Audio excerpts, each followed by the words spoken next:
introduce myself, I am Rabbi Eli Edelkop, the Director of the European Jewish Development Fund, the financial arm of the European Jewish Association. Dear friends, it has been a long day. For some of you, it will have been your first time in Auschwitz. I understand very well how it feels. I have visited many times, and I can tell you that there is no number of visits that can make you understand the horror of this place. Each one of us carries the pain of Auschwitz in our hearts and minds, but it is not enough to feel pain, pity, or regret. We must do something, all of us together. But what is it? The late Rabbi Jonathan Sachs, of blessed memory, wrote the following: if you were to ask what our response to the Holocaust should be, I would say this: marry and have children, bring new Jewish life into the world, build schools, make communities, pursue justice, defend the defenseless, have the courage to be different, and fight for dignity of the different. Recognize the image of God in others and defeat hate with love. By doing so, we bring more light into the world, making it a better place for all humanity. Tonight, after the weight of Auschwitz, let us focus on the positive things we can do together in order to make the world a better place. Tonight, we will hear from some of those who are fighting hate with love. But before that, let me start by introducing to you a bit more on what the European Jewish Association achieved in the year 2022.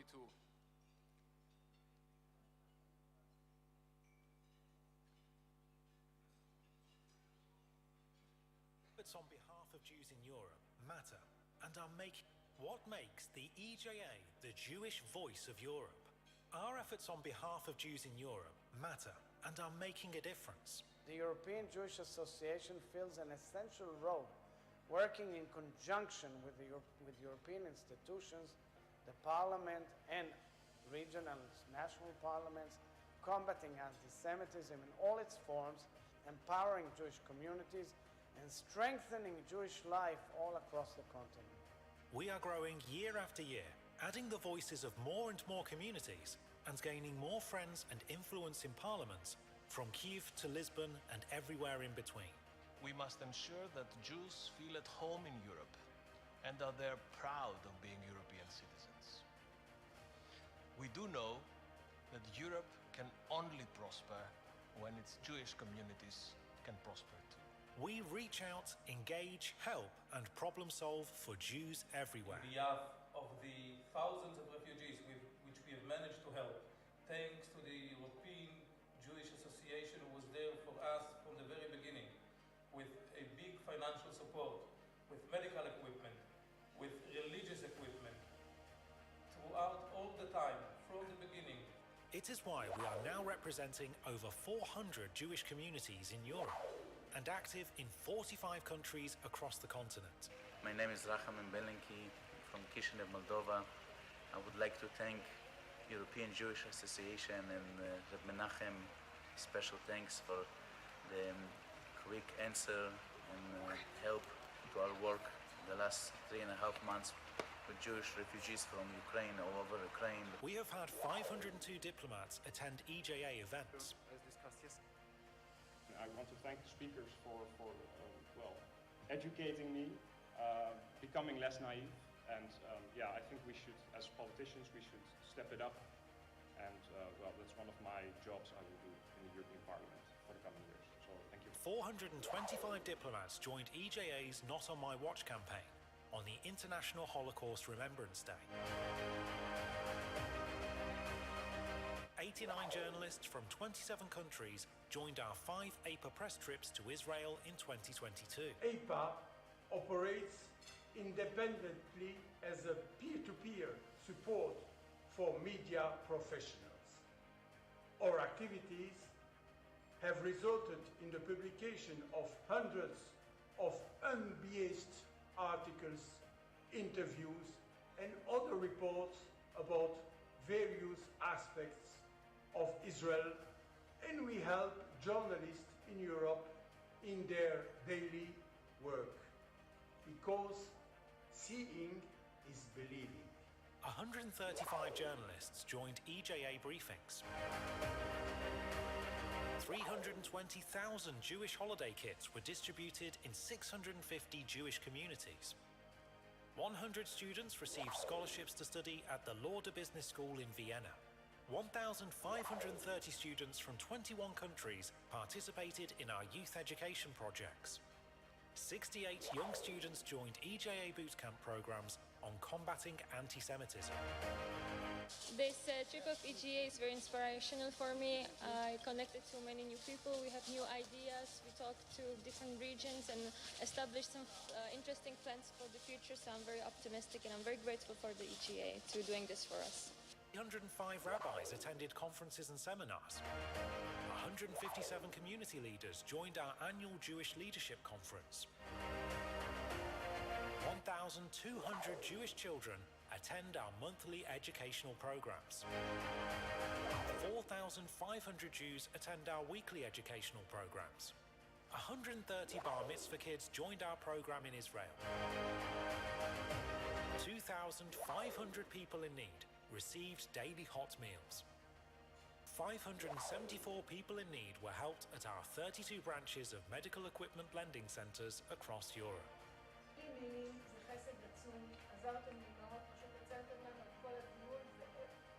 The European Jewish Association, the Jewish voice of Europe. Ladies and gentlemen, please show your appreciation for the EJA team who work day and night throughout the year and especially who made this delegation possible. Let's give them a round of applause.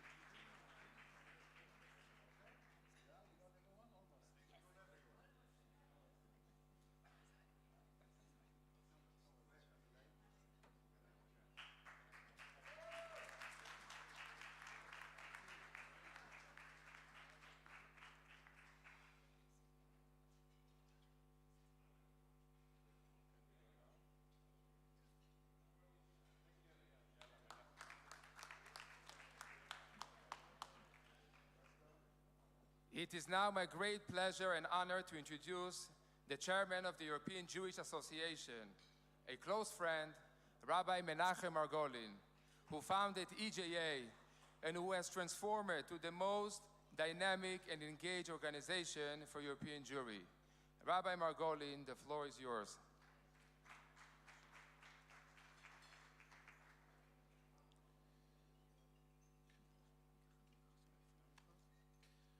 Excellencies, President of the European Parliament, Secretary of the French National Assembly, Commissioner Varhelyi, Prime Minister of Montenegro, the Ambassador of Israel to the European Union and NATO, and his wife, Mr. Alexander Mashkevitz, founder of Euro-Asian Jewish Congress and great supporter, rabbis, Jewish leaders, ladies and gentlemen,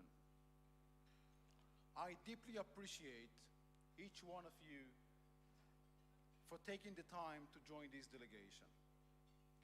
Auschwitz is not a pleasant place to be. It is a place that overwhelms everyone with emotions, pain, and anger. The Holocaust is the greatest tragedy that happened to the Jewish people. But this is not the only one. In almost every generation, the Jewish people experienced anti-Semitism and death. And there is a big question that many people ask, and maybe some of you asked this question before. How does it make sense that reasonable people continue to live Jewish lives, continue to raise Jewish children, even those we know that our children will experience anti-Semitism and hatred? The answer is, the Jewish people believe that we carry an absolute and unlimited responsibility and obligation to make the world a good place. The Jewish people are the proof that no matter how hard it is, faith is stronger. And anyone who tries to bury us will discover that we are seeds. In Kristallnacht, which we mark today, they broke synagogues, so we built synagogues. They made Jews hide, we make them proud of their Jewishness. There are those who condemn the fact that this very dark night is called the Kristallnacht. But we are here to turn this horrible history into a crystal that will illuminate the continent of Europe and the whole world. There were many empires that we learn about them only in history lessons, while the Jewish people are still here. This is the true regarding the responsibility of the Jewish people, but it's also the true regarding the responsibility of every person in the world, especially the decision makers. If there is a deep determination to maintain democracy, tolerance, respect and freedom of religion, we will succeed. We will succeed together with joint forces to ensure a much better future for the humanity. Ladies and gentlemen, in the last month, the world media has dealt with the anti-Semitic incitements of Kanye West. Within a few hours, many big companies, led by Adidas, decided to stop their business relationship with him. It was excellent news to see that more and more people in the world understand that they cannot stand by when someone spread hatred that can multiply and incite innocent people. Adidas estimated that this decision will cause them great financial damage. But we believe and we are sure that this merit and positive action will actually bring them blessing and success. The European Jewish Association has decided to award the 2023 King David Award to Adidas for standing by justice and honesty. On this occasion, and while having with us enough video cameras and photographers, I kindly would like to ask everyone to stand and applaud Adidas company for this brave decision.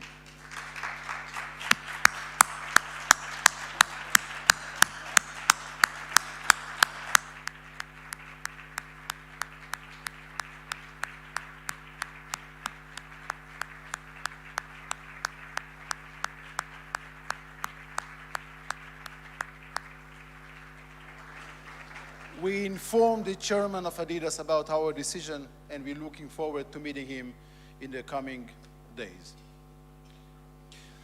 The European Jewish Association came into being because of a pressing need to ensure that Jewish voice is heard loud and clear across Europe, to speak truth to power, promoting and protecting Jewish values and defending the state of Israel, and to show above all the Jews in Europe should be proud of their identity, proud of who we are, and proud of our tradition and practice. We are Europeans, we are one, and we have much, just like generations of Jews before us, to contribute to making the world a better place. Thank you all very much for your support. Thank you.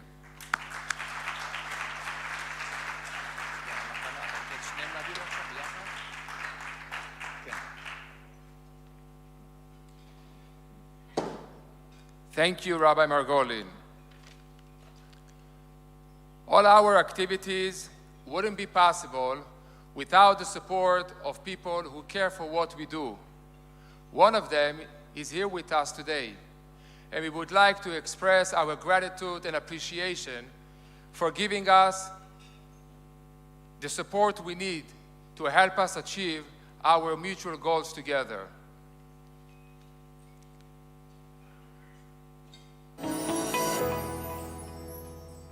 Alexander Mashkevitz was born in Kyrgyzstan during the communist era, when religious observance was strictly forbidden. His parents, Anton and Rachel Mashkevitz, were refugees of war-torn Europe who educated their son to love and give to his fellow Jews. Both paradigms of giving, Rachel, a lawyer, generously abetted anyone in need of legal assistance, and Anton, who was a doctor, devotedly treated many patients. Since the fall of the Iron Curtain, Mr. Mashkevitz has dedicated great efforts on behalf of the Jewish people. Over the years, he's funded construction of synagogues, mikvaos, Jewish kindergartens, and elementary schools, and he liberally supports many institutions and individuals in need. During times of challenge and times of ease, he gives generously of his energies to advance Jewish causes, increase tolerance, and champion peace among nations. As a true leader and inspiration to many, Mr. Mashkevitz does not suffice with giving on his own, but rather encourages friends and colleagues to join him in supporting charitable causes and connect to their Jewish heritage. In the last few years, Mr. Mashkevitz has taken on the challenge of promoting Judaism in Europe. He generously supports a wide spectrum of activities and projects to strengthen Jewish identity in Europe, and spearheads the campaign to promote Jewish rights and increase support of Israel. Dear Alexander Mashkevitz, I am very honored to give you my blessings and my appreciation on the occasion that you won the award of Sir Moshe Montefiore. Let his memory be blessed. As far as I know your activity, your leadership, and your achievements, you are going in the way, maybe the third in the line of Baron Benjamin Rothschild, Sir Moshe Montefiore, and now Alexander Mashkevitz. Not only helping financially synagogues, communities all over Europe, in Eretz Israel as well, but also to be involved in the problems of our time, fighting anti-Semitism, fighting all kinds of hatred between nations, between people. The one who fights it, the one who is promising us a better world, are you, Alexander Mashkevitz. As far as I know, as far as I have heard, your reputation is so good, so well all over the world, that we need the blessing from the Lord Almighty to give you good health and long life and a lot of happiness. I know Mr. Mashkevitz for many, many years. And if there's one thing I could say about him, that it's very hard to say about other people. He never refused to get himself involved when he feels that he is needed. I called Mr. Alexander Mashkevitz as the Mr. Montefiore of our generation. Like Mr. Montefiore back then, he's a great leader that helped Jewish communities, but not only Jewish communities. He helps every time he feels that he needs to help to make this world a better place. That's what makes Mr. Alexander Mashkevitz a great example to many of his friends.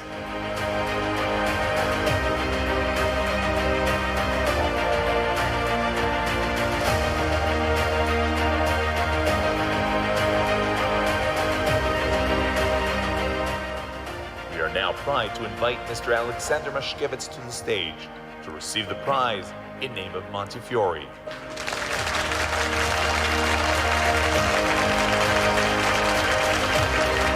I would like to call on stage Mr. Alexander Mashkevitz to receive the EJA Montefiore Appreciation Award. I would like also to invite on stage Rabbi Margolin, Mrs. Regina Sokowolski-Sluzny, and Chief Rabbi of the Netherlands, Rabbi Jacobs. Please join us on stage.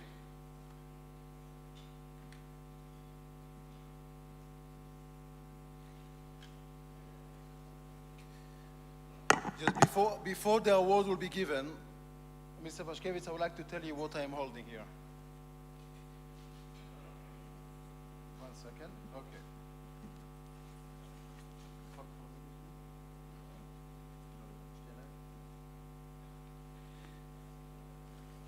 This is a newspaper, as you all could see. It was printed in November 1917. It is 106 years ago. It's an original copy of the Times. And this is a copy of the newspaper where for the first time it was published the following article. Palestine for the Jews government pledge, the Declaration of Balfour was printed for the first time, and this is the original copy of the papers that announced about that, November 9, 1917.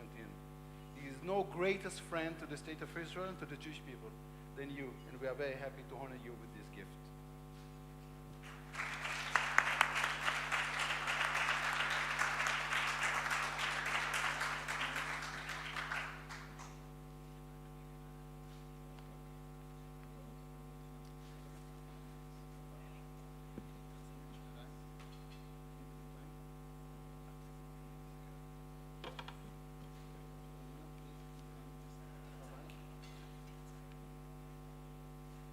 The European Jewish Association Sir Montefiore Award to Mr. Alexander Mashkevitz, with deep appreciation and respect for your work that enabling us to promoting and supporting the Jewish people in all adventures. Mr. Mashkevitz.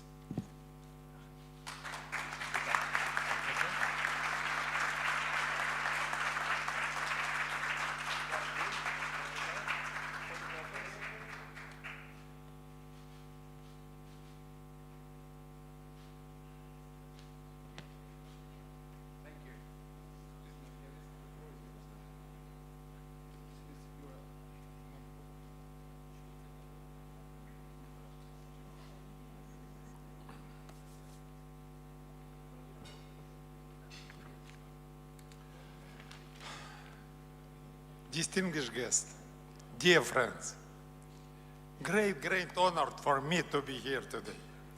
And I will tell you from my heart, everything from Hashem, everything from God. And it's great privilege for me to have opportunity to do something for people. It's great privilege. Every day I pray 3 times a day and thank Hashem, thank God, He gave to me such opportunity. And thank Him for everything. You know, my dear friends, my mother, her name Rachel, was born in Belarus, in Vitebsk.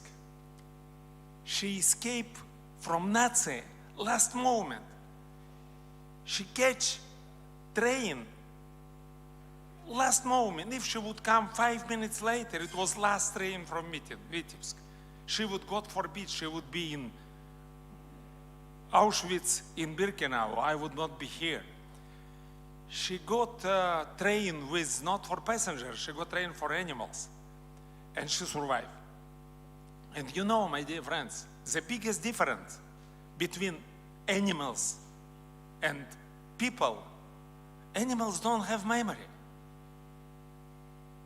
That's why till people have memory, there is chance. It's not for sure, but there is chance we could never repeat what happened here. What happened here, it doesn't matter in which nations, it doesn't matter in which country, it doesn't matter in which time. If we will have memory, it chance we will never repeat it. And I appreciate you from my heart. I admire you, everybody who are here. You contribute your time. You contribute your soul, you contribute your heart to make life better. To make life better, it's main mission of human beings, main mission.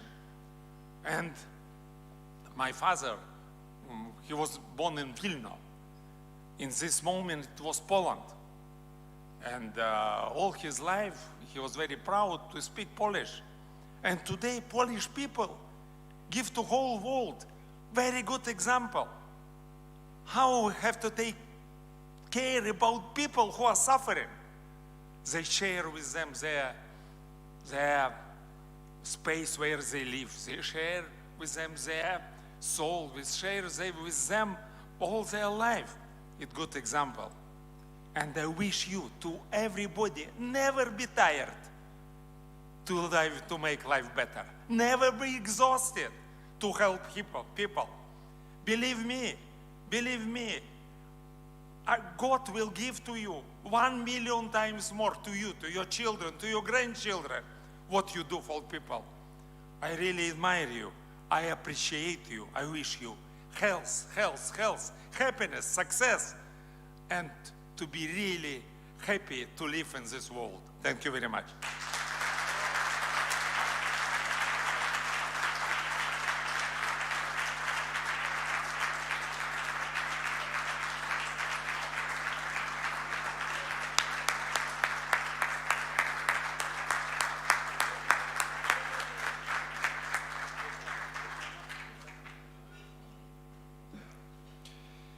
Ladies and gentlemen, while the first course will be served, I would like to introduce to you a special singer who came especially from Israel for this event. Mati Arama is an orphan and stutters, and there is a connection between the two. Mati's father was murdered in a terrorist attack in Israel just because he was Jewish in front of his eyes when Mati was only 10 years old. As a result of this traumatic incident, Mati began to stutter. Today, with his personal story, he helps children in similar situations to overcome their fears and trauma. Together with Mati, on the guitar, we have Mr. Kfir Avivi. Mati and Kfir, the floor is yours.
Somewhere over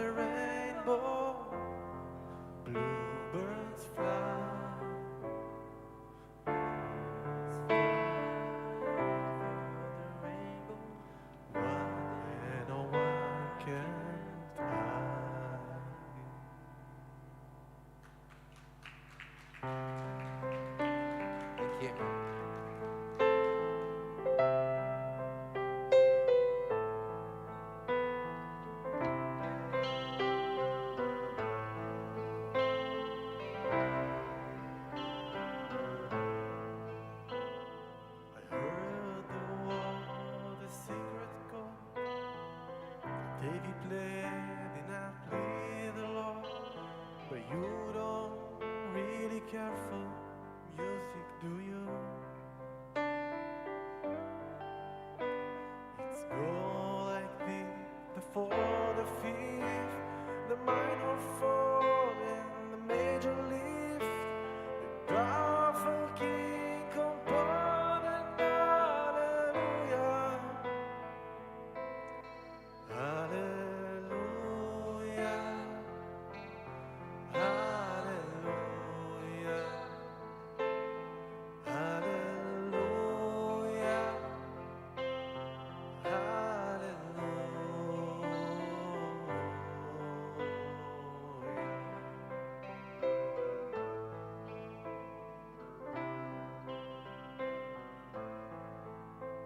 Your face was strong, but you needed proof. Your soul breathing on the roof. Her beauty and the moonlight overthrew you. She tied you to her kitchen chair.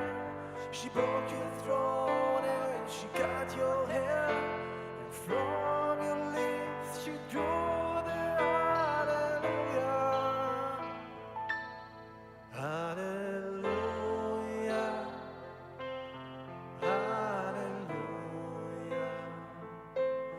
Hallelujah.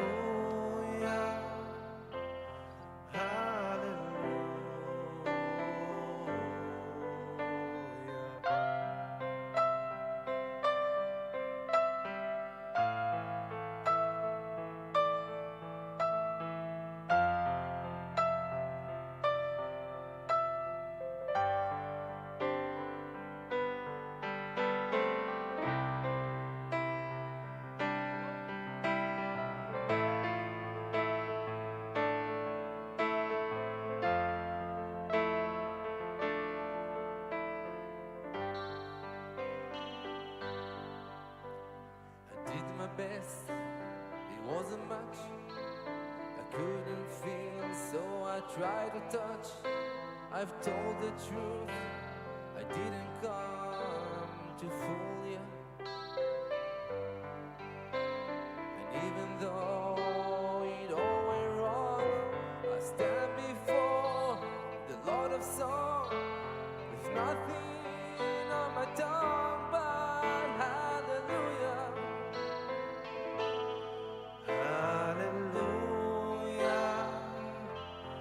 Hallelujah.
blood will flow, my flesh is still a one.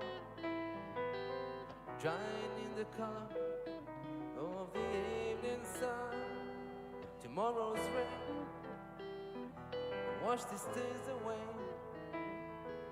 But something in our mind will always stay. Perhaps this final act was meant to clench a lifetime's argument. Nothing comes from violence, and nothing ever could. For all those born beneath an angry star, lest we forget how fragile we are. On and on the rain and fall, like tears from a star, like tears from a star. On and on the rain will sing, how fragile we are, how fragile we are.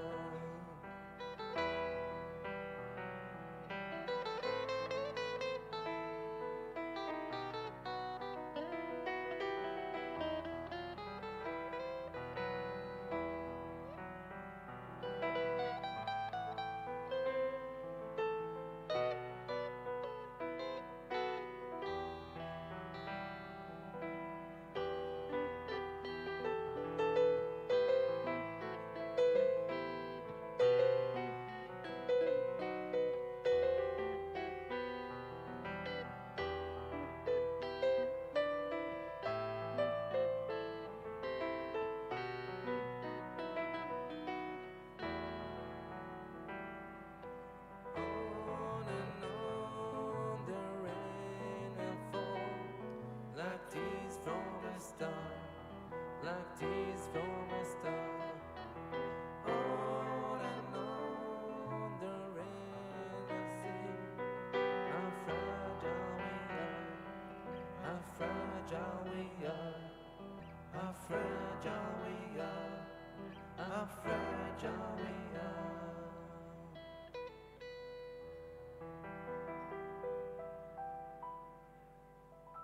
Thank you.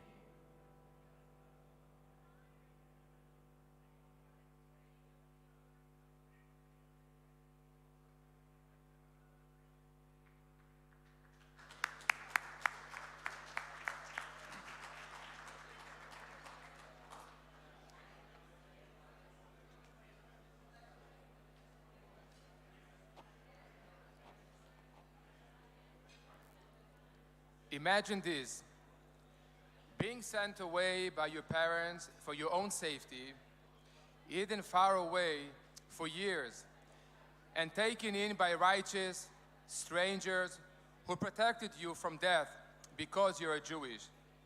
You ended up with two sets of parents. How would you feel? What would you do? Baroness Regina Sokoworski-Sluzny, a Holocaust survivor, was a hidden child and spent her life teaching young people in schools and universities about the dangers of hate and the power of hope. In between all of this work, she was recognized and appreciated by Belgium's king and society in general. Regina is also the president of the Forum of the Jewish Communities of Antwerp. Regina, please, the floor is yours.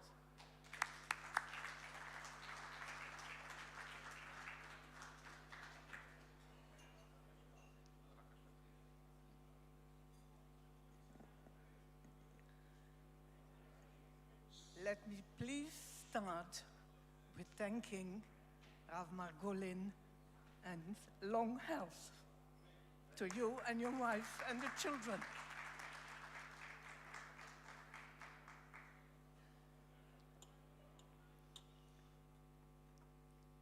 As you heard, I'm a survivor. I was 2.5 years, and I was very lucky that I was a blonde little girl. So I could go down from hiding place and meet my savers, the best people I've ever met. They had no children. They had 3 little cats. And when the lady put out the food for the cats, we were hungry, I went and took the food from the cats. So she understood that we needed some food. And these people had a food shop. So she would give me regularly food for me, for my parents, and my two brothers. We all survived, but I didn't see my parents for 3.5 years. And when my mom came to pick me up, I said, "Bonjour, madame," because I didn't know who she was. But it's a story I tell for 1.5 hours in school to youngsters from about 12 till university, and also grown-up people if they want to listen to me. Because we are all the same. We don't choose where we want to come into the world. It's done for us. So we have to accept everybody. And I can say that it is possible, all of us, to live together in peace, in love, because I lived with my Christian and my Orthodox Jewish people all my life. Well, when they passed away, I had to bury both of them. So I have 2 Christian people buried in Belgium, and I treat them like Jewish people, because normally after 50 years, they would disappear. Well, mine are still there. And my parents are in Har HaZitim, Olives, and I can go to Israel and speak with them and thank them, as I do that in Belgium for my Christian parents. So don't tell me that we need war. We don't need war at all. We have to love each other. Thank you.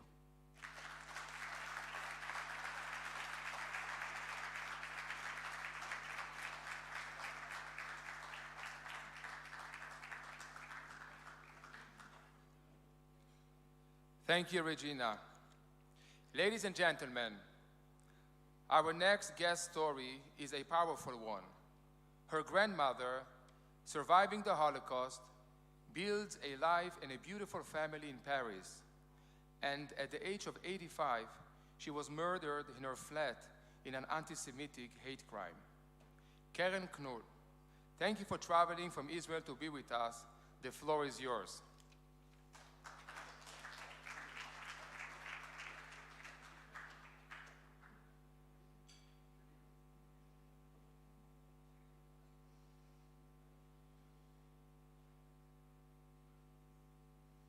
Today we walked through the gates of hell, a vision of one man, an execution of too many. The war is over, but for us, the battle is daily. Blame it on the Jews. They're wealthy and successful. First, not all of us. And those who do worked very hard for it. I was an immigrant once. I lived in Paris when I was 7 years old to come to Israel. I knew nothing. Hebrew was a language that I didn't understand. The kids were mean, and I hated it. But I persisted, and I learned the language, and I learned the culture, and I made myself a part of the society. I served my country for 10 years. I was a captain in the Israeli army. While I was working, I studied and paid for my degrees. I'm a mother of 2, working 190 hours per month. Believe me when I say, success has nothing to do with religion, and everyone can. In Israel, we're learning about the Holocaust at a very young age. We all know about Nazis' atrocities. How many of you have Holocaust education in your countries? That's it? Okay, some hope. Thank you.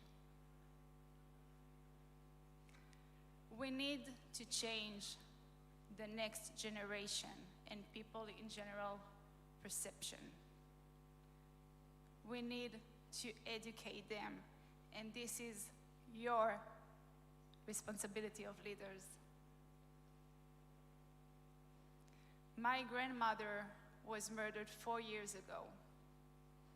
It's been 4 years that I'm wondering daily why.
Valeurs niées par le terroriste de Trèbes. Valeurs niées par le meurtrier de Mireille Knoll, qui a assassiné une femme innocente et vulnérable parce qu'elle était juive, et qui ainsi a profané nos valeurs sacrées et notre mémoire.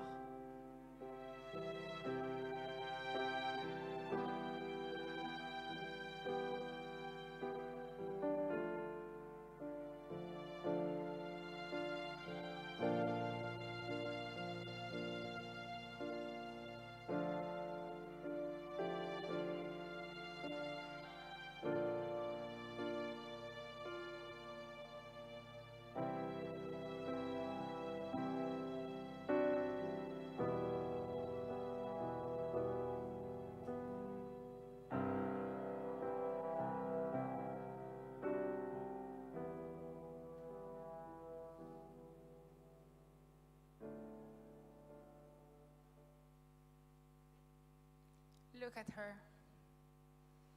Look at my beautiful, amazing grandmother.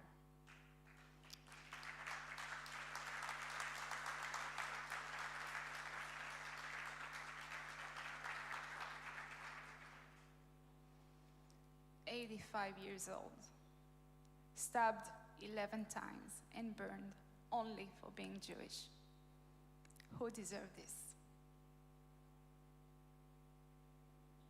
Mireille Knoll murder was the first anti-Semitic crime recognized by the French state. But we all know it wasn't the first. And we all know it isn't the last. Judophobia, anti-Semitism, it's not the Jewish problem. It's everyone's problem. Extreme fanatics are everyone's problem. And until we not address it like that, the problem won't be solved.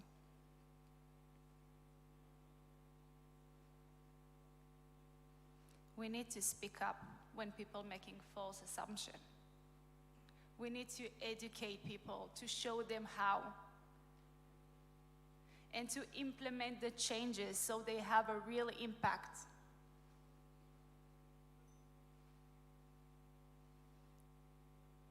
Take for this delegation all you can and make a real change. Don't let Mireille Knoll murder be in vain. Don't wait for the next catastrophe to happen. I urge you to act and to react starting now.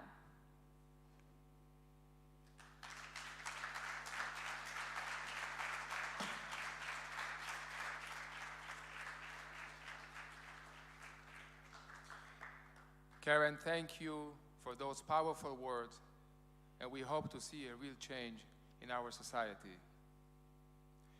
Dear friends, earlier I spoke of extraordinary individuals. Some are found within Jewish communities, and some become our champions because they understand very well that what starts with the Jews doesn't end with the Jews. They defend Jews, they respect our faith and our contribution over thousands of years toward shaping Europe in morals, ethics, science, literature, the arts and medicine. They defend us because we are a reflection of the European values of freedom of speech and religion that they hold dear. Ladies and gentlemen, we first met Mrs. Roberta Metsola when she was a vice president of the European Parliament. It was during the middle of COVID. We were amazed that this lady from Malta, whose Jewish community is tiny compared to France or the UK, put so much of her effort to stand beside us. We were delighted when Mrs. Metsola was elected to be the president of the European Parliament. Often, when someone becomes a very important person, a president or prime minister, they are always occupied with a busy schedule. By being here today, it is a confirmation of her deep commitment to Jews in Europe. Time and time again, she has spoken up for us. Time and time again, she has called out anti-Semitism as a threat to Europe. As she told the Knesset this year, to be anti-Semitic is to be anti-European. As anti-Zionism becomes bigger across Europe, she also said, let me be clear, Europe will always back Israel's right to exist. Mrs. Metsola, you are a true friend. You have lifted us up. You have made our fight your fight. And just as you keep us in your thoughts and actions as the President of the European Parliament, so too we keep you in ours. But we want to honor you and say thank you on behalf of all the hundreds of Jewish communities that we represent across Europe. This is why it is our great pleasure and honor to present you with the European Jewish Association King David Award for 2022, in recognition of all your work, past, present, and future, for Jews in Europe. Madam President, please join us on stage to receive your award. I would like also to invite on stage Rabbi Margolin, Mrs. Regina Sokowolski-Sluzny, Mr. Alexander Mashkevich, His Excellency Mr. Chaim Regev, the Ambassador of Israel to the EU and NATO.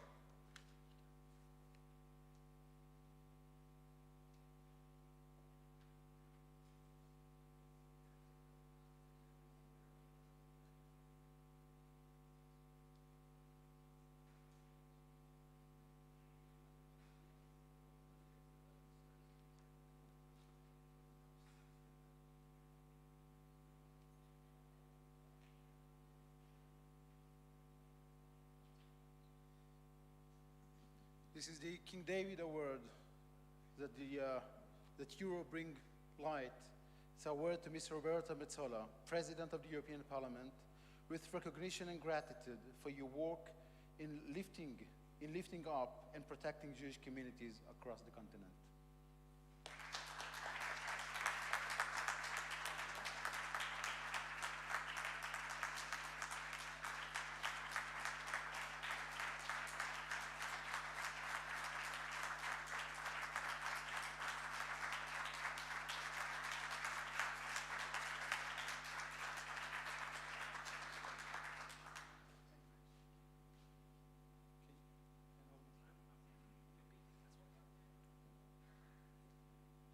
Thank you so much to the European Jewish Association for this wonderful organization, Rabbi Menahem Margolin, members of the association, ambassadors, commissioner, distinguished guests, Prime Minister.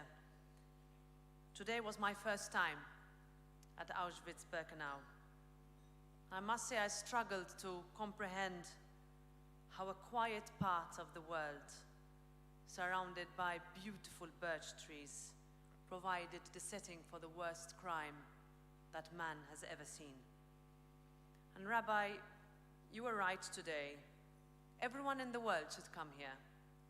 Everyone in the world should know the depths to which man has sunk to and the horror that stems from indifference. It was hard not to imagine the shadows of the lives that we walked in today. The mothers separated from their babies, the parents powerless to protect their children, the screams, the terror, the fear reverberated in the silence of the leaves falling to ground.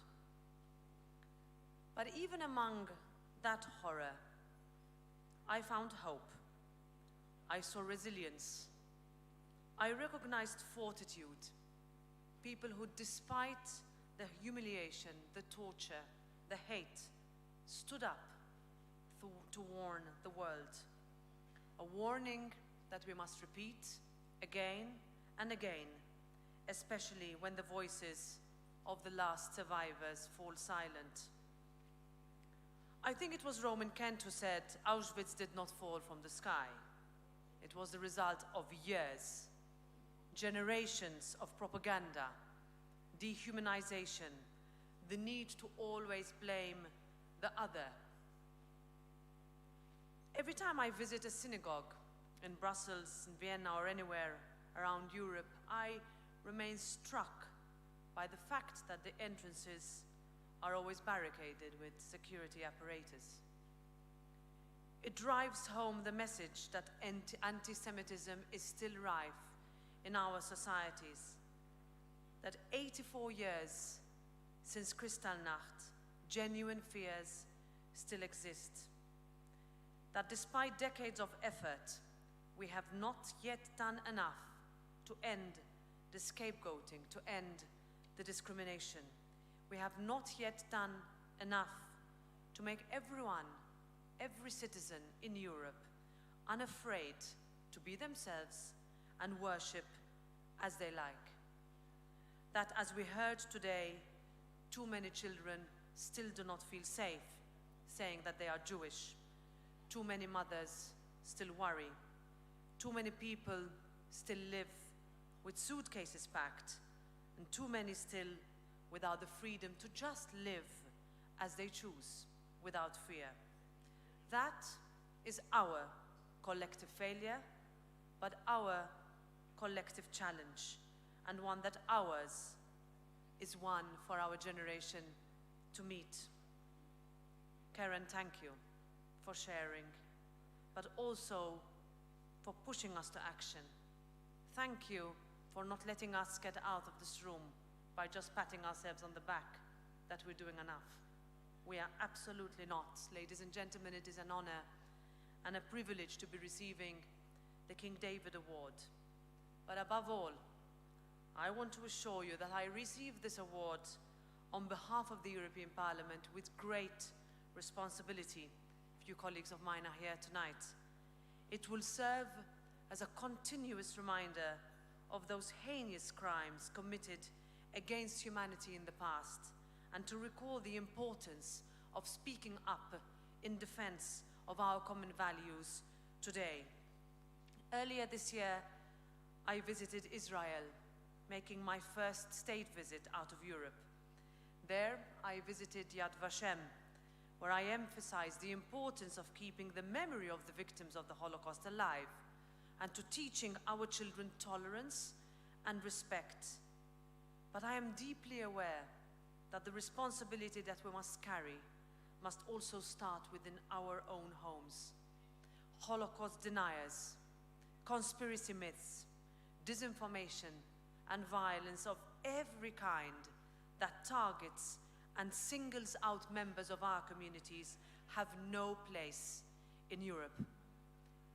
The European Parliament understands this, and as a symbol of our duty to never forget, let me reiterate my intention of having a permanent Holocaust memorial in the European Parliament. 40 years ago today, Simone Veil held the same role that I hold. The first president of a democratically elected European Parliament was herself a Holocaust survivor, a former inmate of Auschwitz-Birkenau. For me, this fight is not only institutional, it is also deeply personal. And as I accept this award, I recall the words of Simone Weil: "The Holocaust is the heritage of us all, and I pledge to honor the legacy of the Shoah victims by never forgetting, by never being indifferent, and by always, always speaking up." Thank you.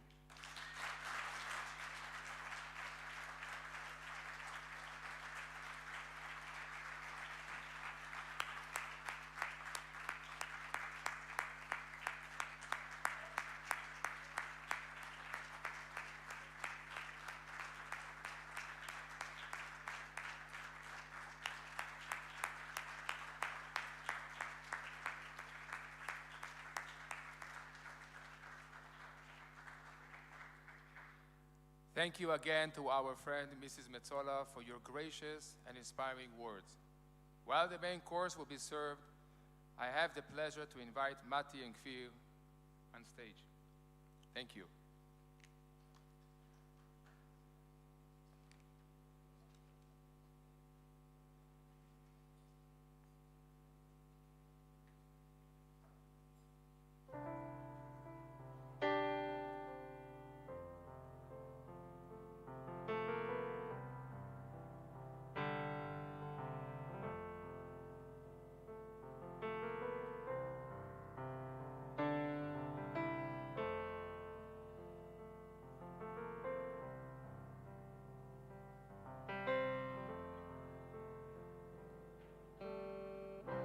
Imagine there's no heaven. It's easy if you try. No hell below us. Above us only sky. Imagine all the people living for today. Yeah. Imagine there's no countries. It isn't hard to do. Nothing to kill or die for. And no religion too. Imagine all the people living life in peace. You may say I'm a dreamer, but I'm not the only one. I hope someday you will join us, and the world will be as one.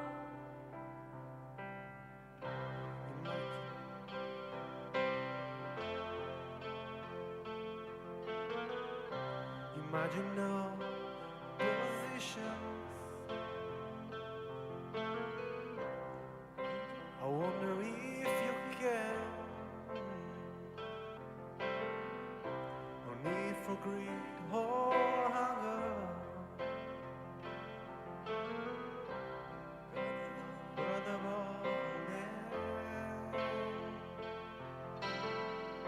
imagine all the people sharing all the wars. You may say I'm a dreamer, but I'm not the only one. I hope someday you'll join us, and the world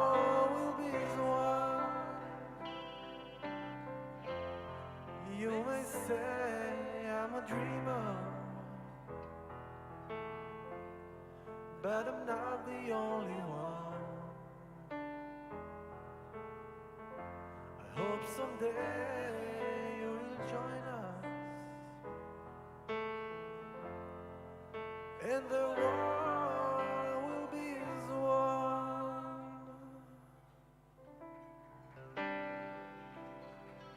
תודה רבה.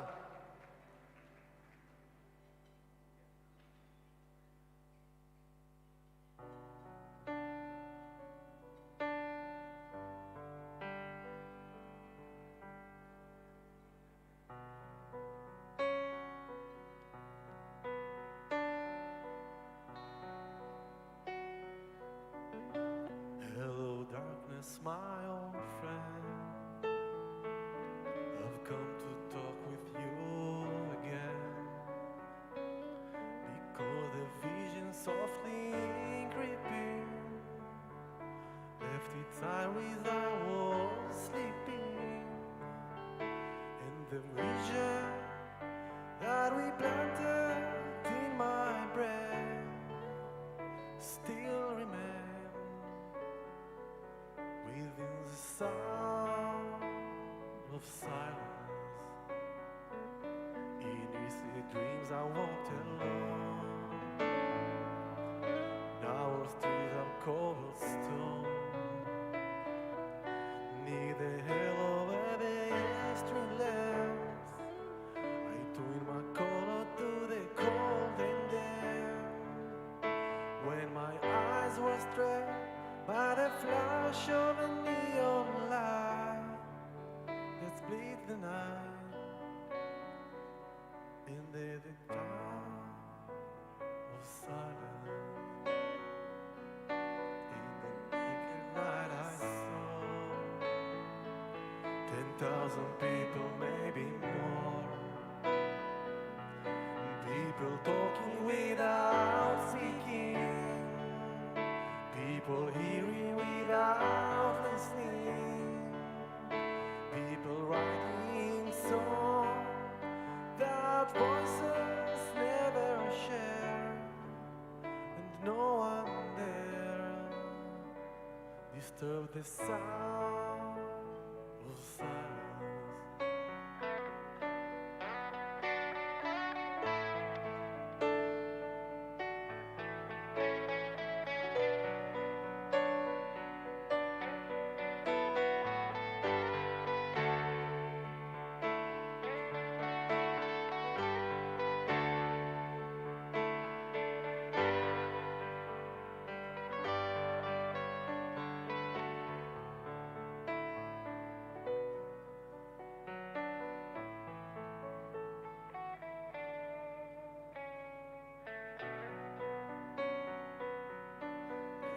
People bought their fame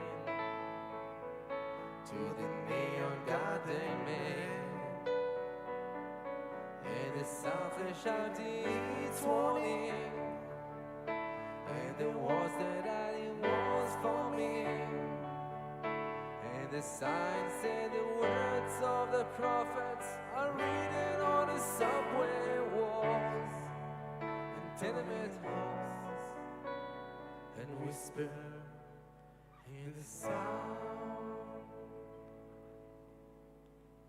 of silence.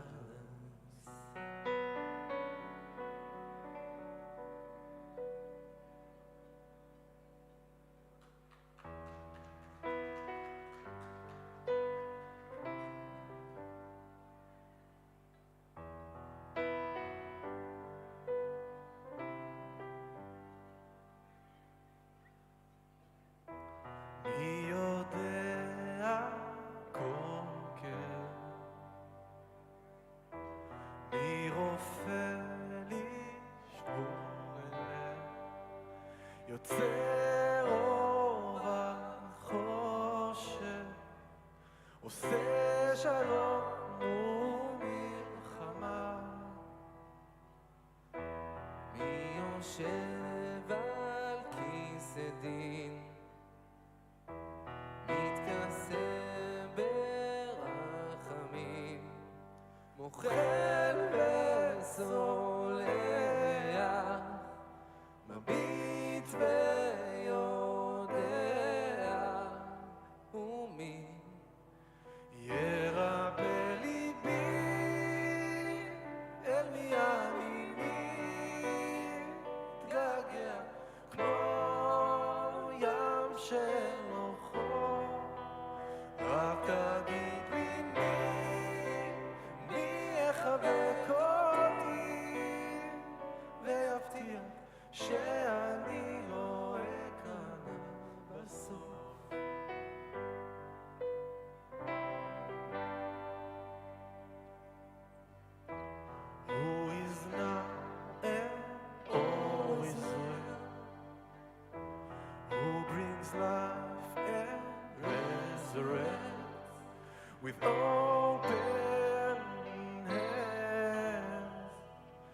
warm embraces, and if you let me see, who am I to be? Feel like a stone washed upon the shore. Tell me that you will care for me. I fear for my life. Promise me that I won't disappear. La la la la la la la la la la la la la la la la la.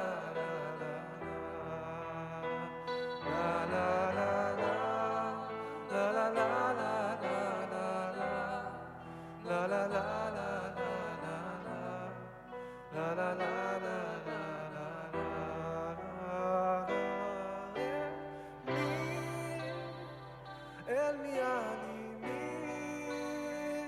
מתגעגע כמו ים שלא חור.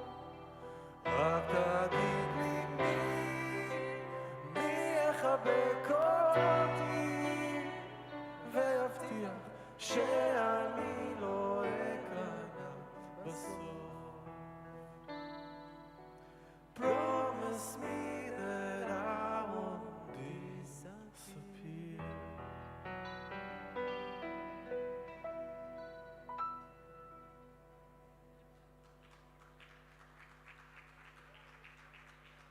Thank you very much.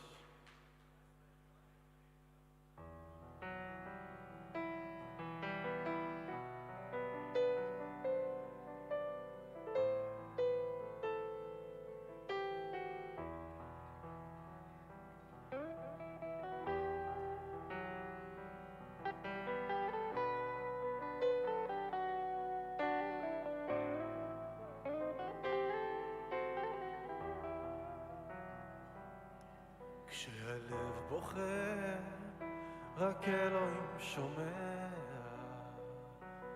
הכאב עולה מתוך הנשמה.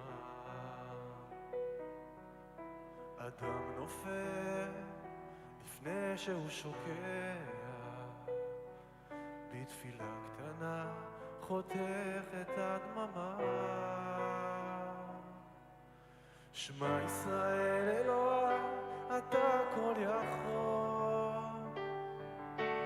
נתת לי את חיי, נתת לי הכל. בעיניי דמעה, הלב בוכה בשקט. וכשהלב שותק, הנשמה זועקת. שמע ישראל אלוהי, עכשיו אני לבד. חזק אותי אלוהי, עשה שלא אפחד. הכאב גדול ואין לאן לברוח. עשה שיגמר, כי לא נותר בי כוח. כשהלב בוכה, הזמן עומד מלכת. האדם רואה את כל חייו פתאום. אל הלא נודע, הוא לא רוצה ללכת. ולאלוהיו קורא על סף תהום. שמע ישראל אלוהי, אתה כל יכול. נתת לי את חיי, נתת לי הכל. בעיניי דמעה, הלב בוכה בשקט. וכשהלב שותק, הנשמה זועקת. שמע ישראל אלוהי, עכשיו אני לבד. חזק אותי אלוהי, עשה שלא אפחד. הכאב גדול ואין לאן לברוח.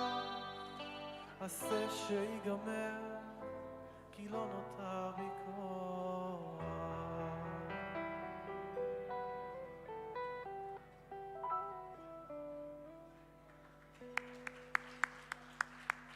Thank you very much.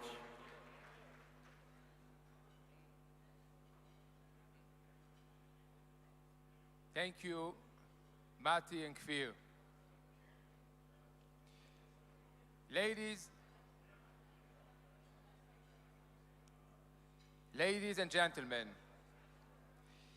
if there was a real-life League of Extraordinary Gentlemen, European Commissioner Olivier Varelli would be at the top of it. Shh. Should I repeat? Ladies and gentlemen, if there was a real-life League of Extraordinary Gentlemen, European Commissioner Olivier Varelli would be at the top of it.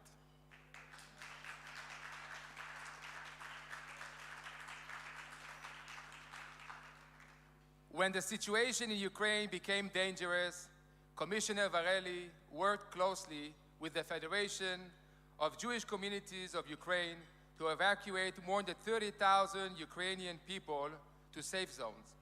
Together, they mobilized 500 volunteers to support citizens and deliver thousands of packages of basic emergency supplies, mainly food and medicines, across 180 communities in Ukraine. The communities of Ukraine are so grateful to you, and we are delighted to be joined by Rabbi Rothman, Vice President of the Federation of Jewish Communities of Ukraine, who wanted to come and say thank you to you in person. Standing up for Israel in the European institution is not easy, but when something is right, it is right. And when your conviction is clear, nobody can intimidate you or change your mind. So it is with Commissioner Varelli. When we invited the Commissioner to address our conference with Israeli Minister Pnina Shatta in Brussels, that conviction was on display in strong words. Like Mrs. Metzola, in the duty of Europe to defend against terror and hate. He understands that anti-Zionism and anti-Semitism are one and the same. He said clearly, and I quote, "What starts with incitement to hatred and violence becomes terror and prevents coexistence. It is not enough to talk about it. We need to act, and we need to act now. The EU cannot be a credible actor, neither in Europe nor in the Middle East and beyond, if we do not deliver on these fundamental commitments. Commissioner Varelli, you welcome the resumption of the EU-Israel Association Council. You bring balance, wisdom, and common sense to the table, and Jews across Europe are deeply grateful to you and your work. When you speak of Israel, you make us all very proud. And we are proud to present you with the Jerusalem Award. The award shows a strong hand holding up Jerusalem. May you always have the strength to do so for many, many years. Commissioner Varelli, please join us on stage to accept your award. I would like to invite also Rabbi Margolin on stage, Rabbi Rothman from the Federation of the Jewish Community of Ukraine, Mr. Kalman Saleh from the Action and Protection League, Mr. Alexander Mashkevich, His Excellency Mr. Chaim Regev, the Ambassador of Israel to the EU and NATO. Please come on stage.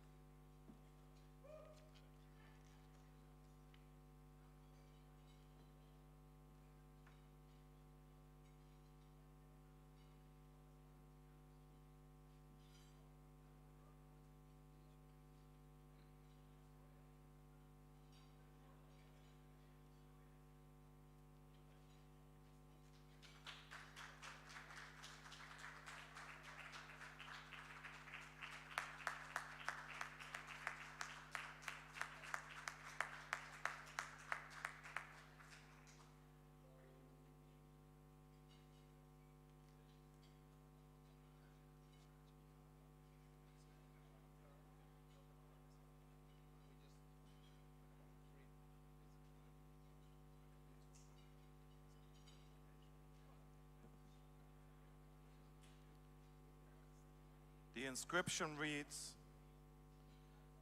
"A awarded to Mr. Oliver Varhelyi, European Commissioner for Neighborhood and Enlargement, in recognition and gratitude for your work in standing up for Israel and the Jewish people and the Ukrainian people.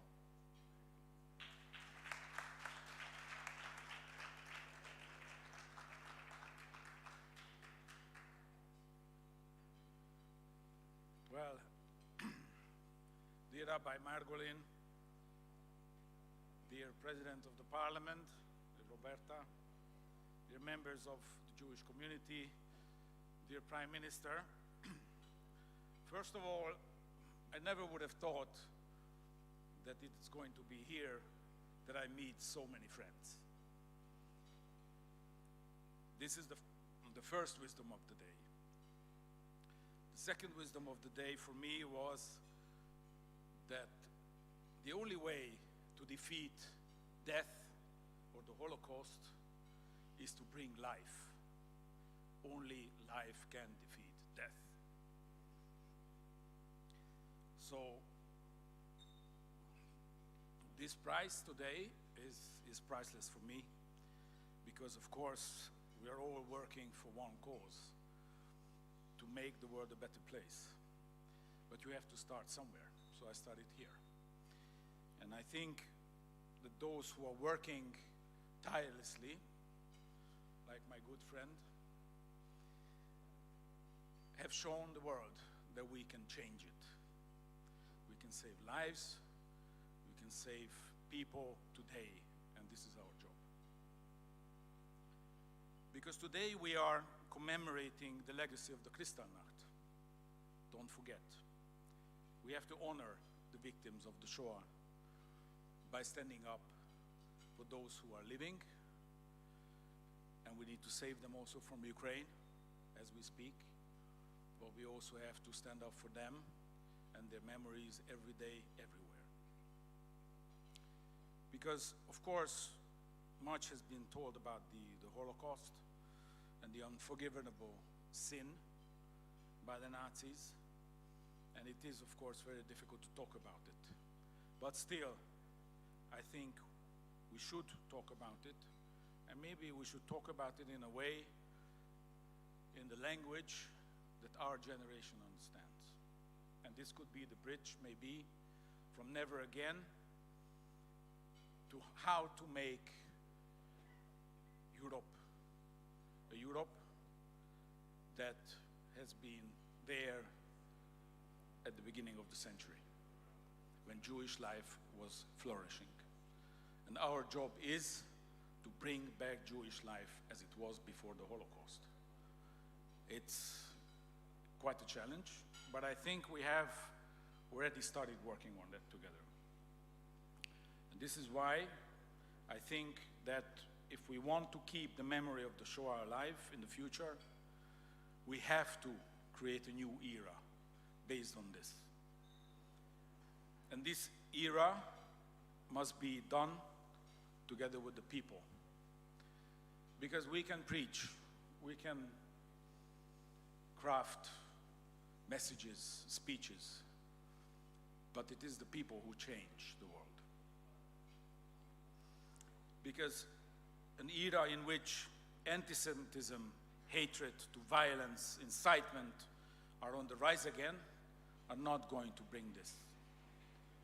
We see terrorist attacks on synagogues, we see hate speech online and offline, we see murders, we see Jews being harassed by simply for the fact of wearing a kippah in a public place, and we see demonstrations in Europe again against Jews. And we have seen this before. This is crude anti-Semitism. And anti-Semitism brought along also anti-Zionism. Anti-Zionism, which I think is also a denial of Jewish life. Because Jewish life is rooted in Zionism. There's no other way. So standing up against anti-Semitism is something that we have to not only repeat, but we have to make it very clear that this is not only not negotiable, but this is not a question of majorities. This is not a question of procedures. This is a core value. So, ladies and gentlemen, what are we doing to bring life back? We have been engaging together with the State of Israel in quite challenging times to change the minds in Europe about Judaism, about the Jewish culture, and the major contribution it has always given to Europe. For me, it is very clear that we have to go down and work with the people. I give you some examples that we are working on. You know, I'm not only responsible for Israel, I'm also responsible for other countries. I'm responsible for 22 countries. And I remember vividly when entering the Commission, I thought that it's obvious to everyone what I think, but it wasn't. And that it was obvious for everyone what needs to be done, but it wasn't. But I'm very proud that more and more it becomes obvious what needs to be done, even if they don't like it. And this is why I'm very proud that we are not only defending Jewish life in Europe, but also around Europe. Because don't forget that the EU is not Europe. The continent is much bigger, and Jewish life is much bigger than the continent. This is why we're working on a cemetery and a synagogue in Bosnia-Herzegovina.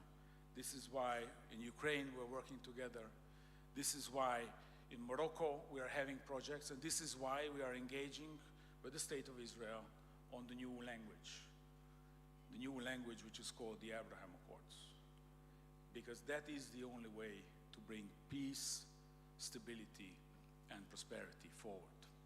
Not only for Europe and in Europe, but beyond. And this is why I think Europe should start learning this language. And maybe even speak that language.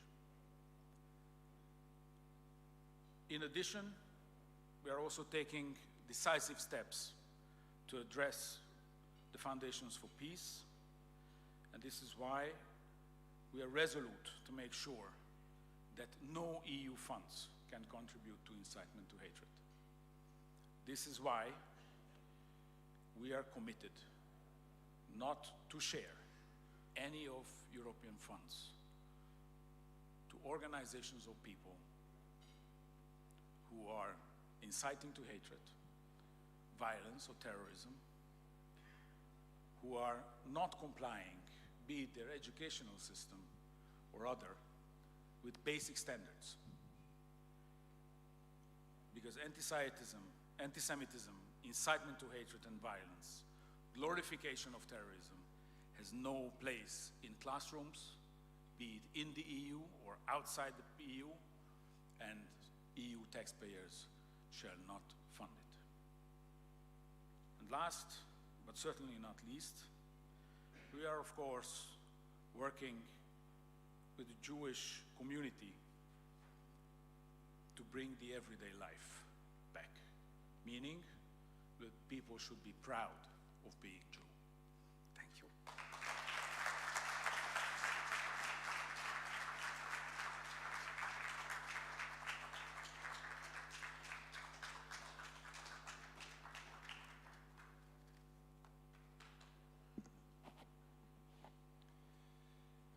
Thank you, Commissioner Varela, for your kind words and actions. You are a true inspiration to all of us. Ladies and gentlemen, there are some countries that are putting more effort into fighting anti-Semitism than most. Our next speaker is from Montenegro, small country, but with a giant heart. A country that received the King David Award 2 years ago for its incredible work on how they welcome their vibrant and growing Jewish community.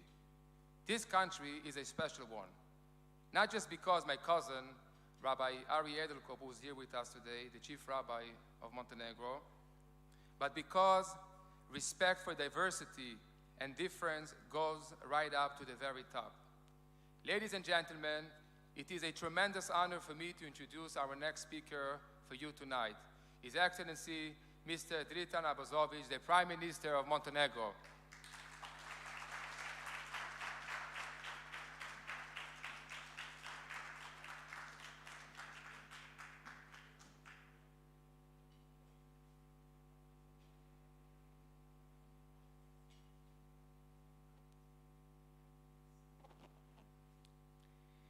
Dear Rabbi Margolin, Madam President of European Parliament, dear Commissioner Varheli, my brother Sasha Machkevich, my friends, Ambassador of Montenegro, Chief Rabbin of Montenegro, all and others, I want to change a little bit of my speak.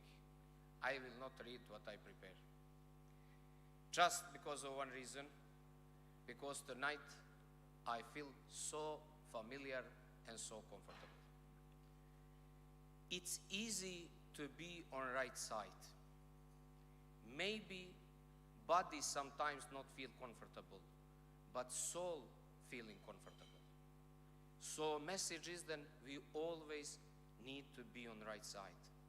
And right side is to protect human rights, to protect universal values, to promote the peace, to promote the human rights, to promote everything what give the love to the people. Dear friends, we cannot change the past. Only what we can change is the future. It's the honor of the life of every leader in the world to serve for our own country. And it's also my honor. But it's not enough to serve for your country and your citizen. It's honor to give the hand to others.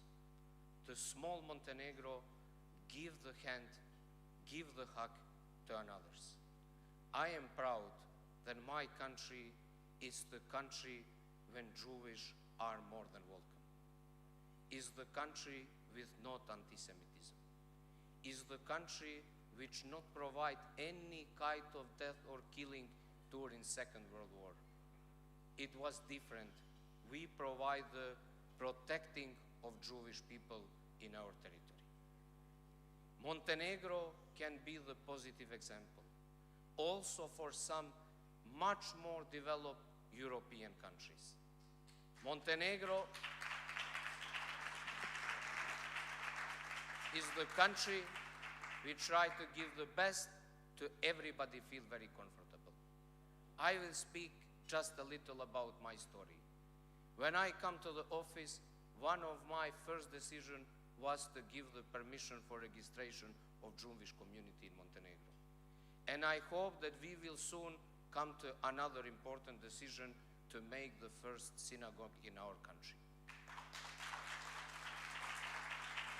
The way how we sharing the values, how we contribute to the people, is the way how we will see our future. I know that we are in the place when what's very sad to be today. Also for me was first time in Auschwitz. And I think the duty for every leader is to come to Auschwitz. We need to learn what exactly happened, and we need to pass the message to every single generation of people to not repeat, never in history, these kind of things. We can change only the future. I think, and I want to conclude in positive way, like Sasha did, I think that we all together can make the miracle. Miracle is to understand same the words or dear Madame which say that war and violence is not solution. Peace and love is the solution. And yes, we have some difference, but we have much more things which bring us together. Let's promote that kind of things. Let's give the contribution from every position we are. In the end of the day, we are all citizens, we are all people, human beings, and our duty is to give the hand and share the love and peace with the people. Thank you very much for this opportunity. I feel very glad tonight. I want to thank you for organization, to dear Rabin. I want to congratulate one more time to the people with Get Award tonight, and to invite all of you, if you want to see the country which is Jewish friendly, welcome to Montenegro. Thank you very much.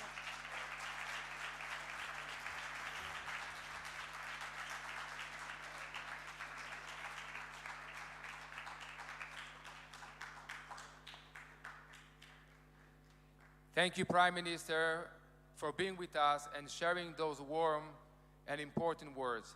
Ladies and gentlemen, thank you for your attention. Enjoy the rest of your meal.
I would like to call on stage again world-renowned singer Mati and Kfir.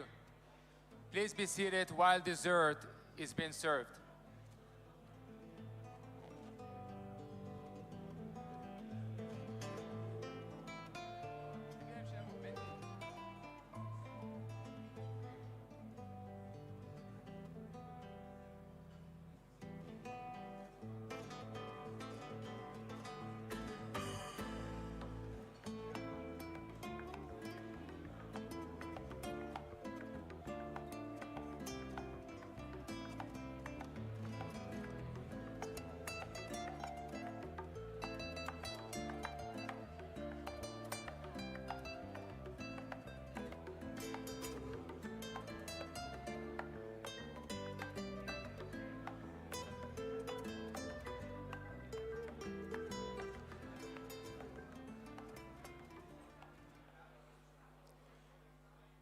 You may be seated while dessert is being served.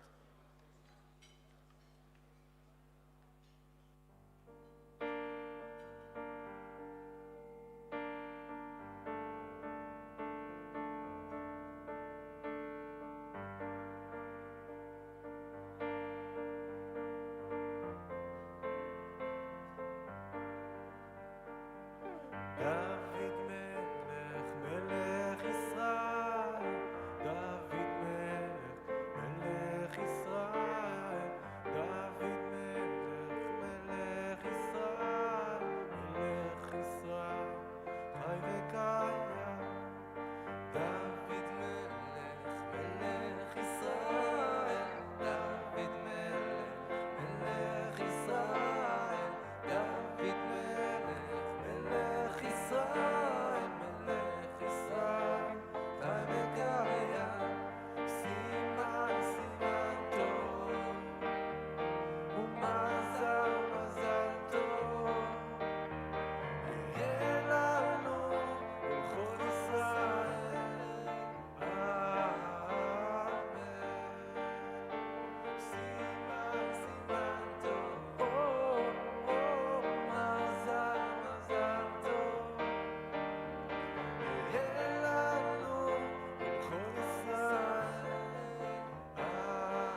גשר צר מאוד.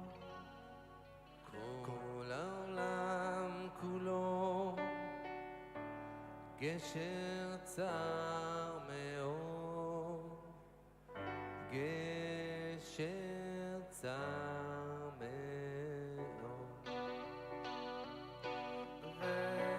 והעיקר, לא לפחד, לא לפחד כלל. והעיקר, לא לפחד כלל.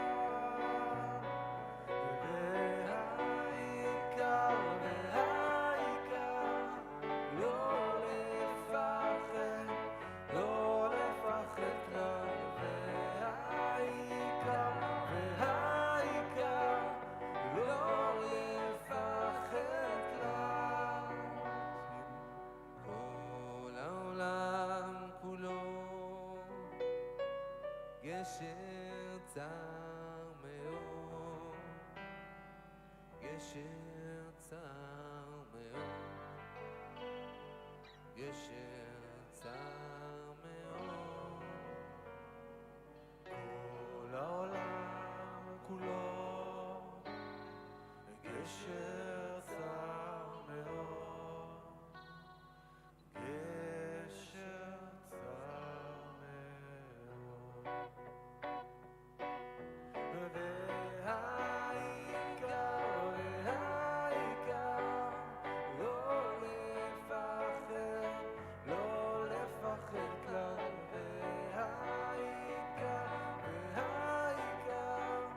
לא לפחד כלל. והעיקר,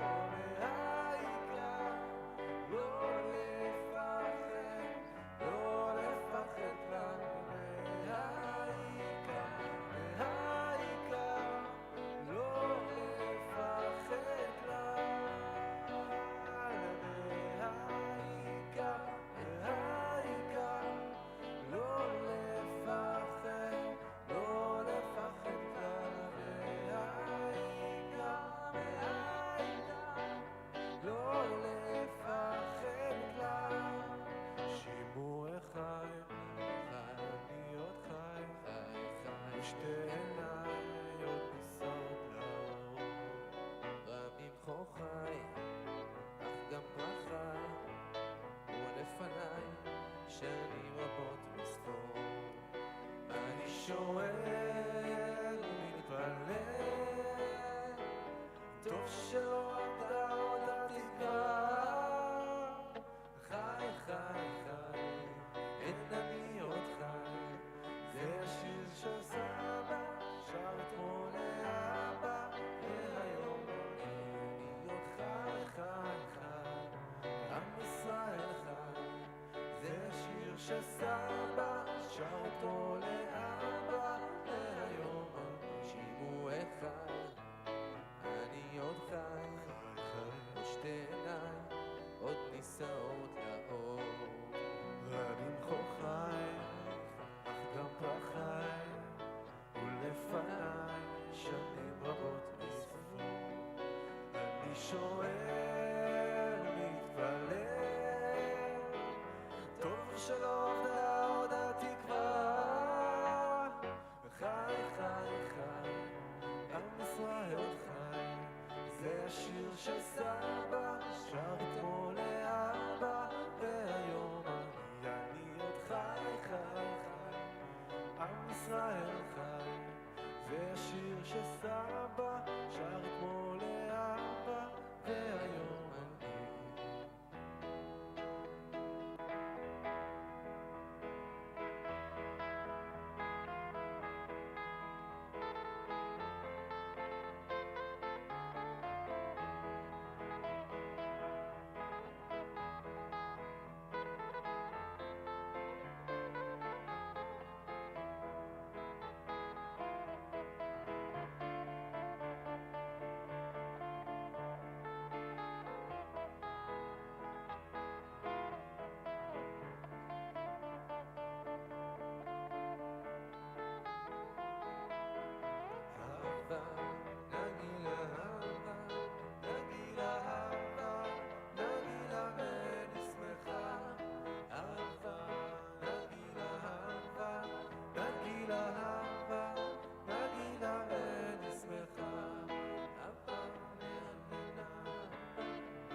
Thank you very much. תודה רבה.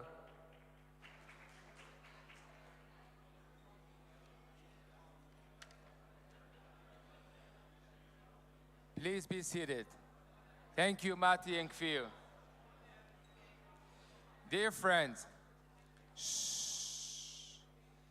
as our evening draws to a close, a quick reminder.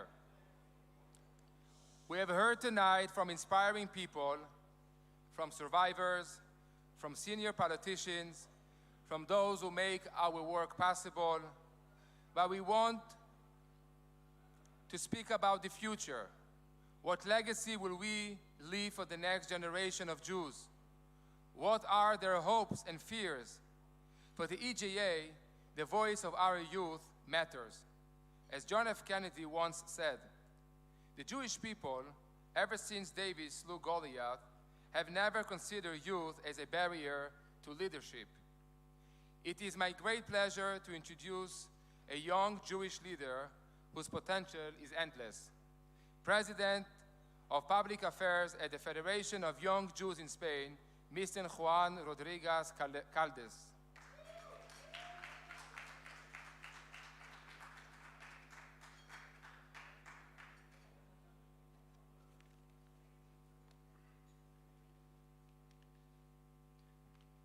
Good evening, ladies and gentlemen, and thank you for being here with us on such an important occasion, commemorating the 84th anniversary of Kristallnacht. First of all, I would like to thank my dear colleagues at the European Jewish Association for letting me stand here as a young, proud European Jew. Just when we thought that with the liberation of Auschwitz-Birkenau, the world would have learned its lesson and anti-Semitism would be finally wiped off the earth, we see that is not the case. Leolam Lo'od, an expression that most of you have probably heard at some point during your life. Never again, we say year after year. But yet, anti-Semitism still does exist in our society. And not only that, but unfortunately, we see it drastically rising. Old libels and conspiracy theories that we thought were part of the past, such as the Jews run the banking industry, the media, Hollywood, and so on, seem to have made their way back to the political and everyday discourse. How could this be possible in 2022? What went wrong? Was the systematic extermination of 1/3 of European Jews carried by Nazism not enough? John Stuart Mill once said, bad men need nothing more to compass their ends than that good men should look on and do nothing. In other words, indifference gives space for any evil ideology to spread around. And so doing the right thing is usually and paradoxically the most difficult thing to do. I have always believed that a society's strength is not determined by its resources, but rather the level of education that it provides to its citizens. Being a leader means above all that one has to set the highest moral standards and lead by example with honesty and integrity.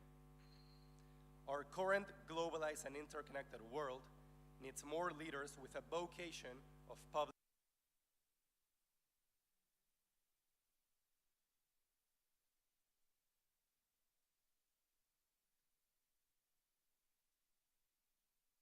emerging all decision makers, be it at the European level in Brussels or at the national level across this great continent, to start making important decisions in combating anti-Semitism in order to secure a prosperous future for the European Jewish youth. They say that those who cannot remember the past are condemned to repeat it. To that I say, education is once again the key to many of our problems. We first need to understand that education should never be perceived as an expense, but rather as the most essential investment. That being said, we need concrete measures. One of the most vital ones is the compulsory implementation of studying the Holocaust in the academic curriculum all throughout Europe. It is no longer enough to say that 6 million Jews were exterminated. Teachers and highly trained educators need to explain in depth to their students how a society can quickly transform from being an educated and cultivated one to embracing totalitarianism, and as Hannah Arendt said, to normalize evil. For that, we must never take for granted our sacred civil liberties. We have heard countless times that the creation of the State of Israel is only a reality because of the Shoah. I could not disagree anymore with that statement. Let's get this straight once and for all. The Shoah only took place because there was no Medinat Israel.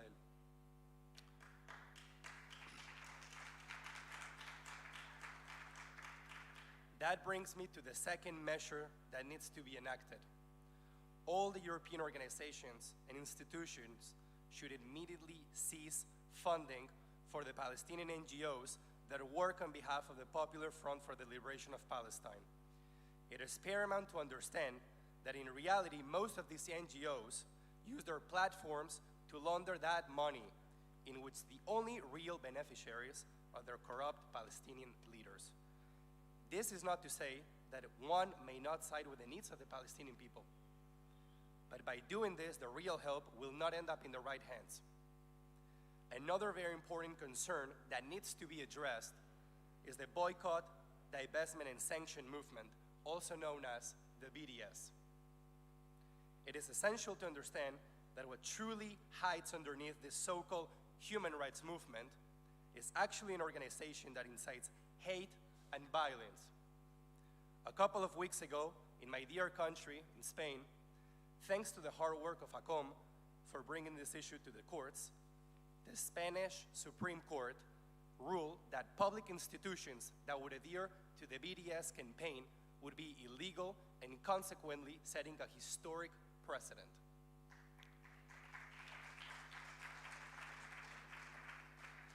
This is why I once again urge all MPs in Brussels and in their respective countries to not only cease support for such an anti-Semitic movement, such as the BDS, but most importantly, cut all ties.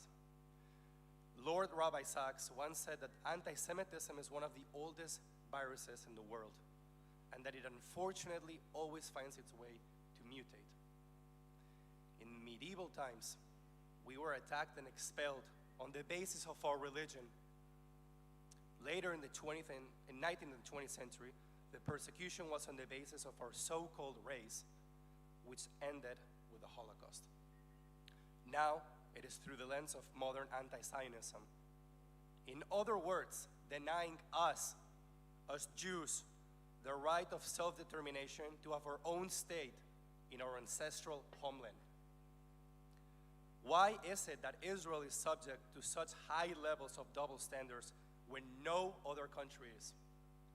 How could it be that the only democracy of the Middle East has been condemned by the UN almost 100 times, whereas the tyrannical regime of the Republic of Iran only 12? How could Israel be systematically attacked and perceived as an apartheid and criminal state when over 20% of its population is not Jewish and enjoys the same equal rights under the law as any other Israeli Jew? Just this past week, a UN official stated that the push for nations to adopt the IRA definition of anti-Semitism should be suspended. Does not all of this indicate a similar pattern? How can we counterattack against all of this? To all of the things I have just mentioned, I say to my fellow young European Jews the following: wear your Magen Davids, your kippot, your hamsas, your Israeli flags proudly and confidently.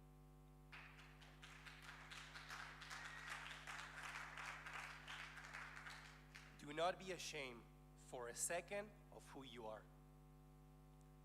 Remember that while the Sumerians, the Babylonians, the Romans, the Ottomans, and many more no longer exist, the Jewish people are still here. Do not apologize to anyone for being part of a common tradition, culture, and heritage with over 3,000 years of history. For way too long, our ancestors had to hide in order to survive. As Thomas Jefferson said, the price of freedom is eternal vigilance. We are an extremely privileged generation to live with our individual liberties in such democratic countries all across this great continent, Europe. Let us never take that for granted and be grateful for living in the most prosperous time that mankind has ever seen. We are here to stay, and we're not going anywhere. Thank you very much, and Am Israel Chai.